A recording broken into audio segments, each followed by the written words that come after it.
The witch spoke in an evil tongue, rousing the black smoke. It rose up behind her as she cast her arms down. The smoke swooped like a flock of starlings towards Tremas.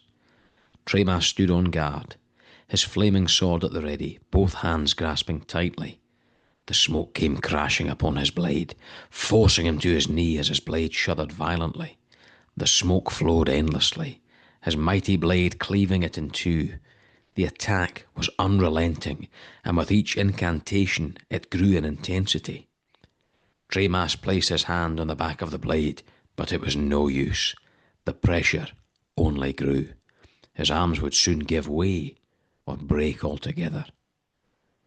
When all seemed lost, a great bass note rung out over the sound of the rushing smoke and Tremas' murmurs of discomfort, followed by the unmistakable thud of an arrow meeting its mark.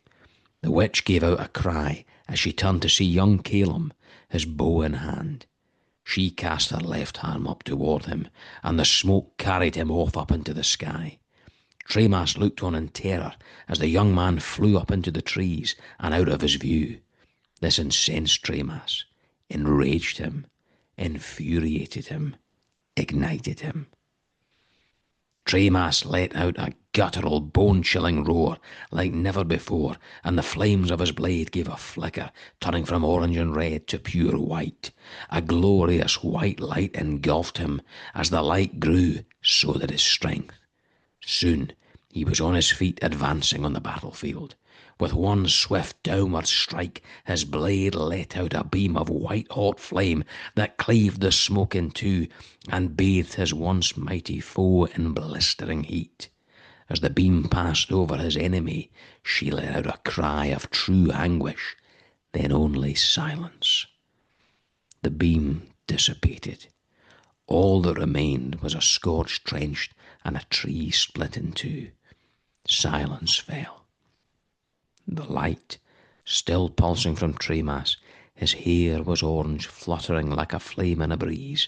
His eyes lost all distinction, emitting a deep yellow glow.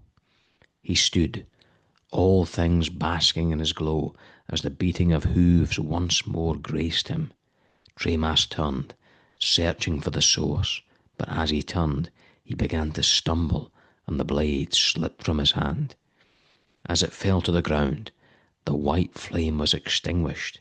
So too was Tremas's aura.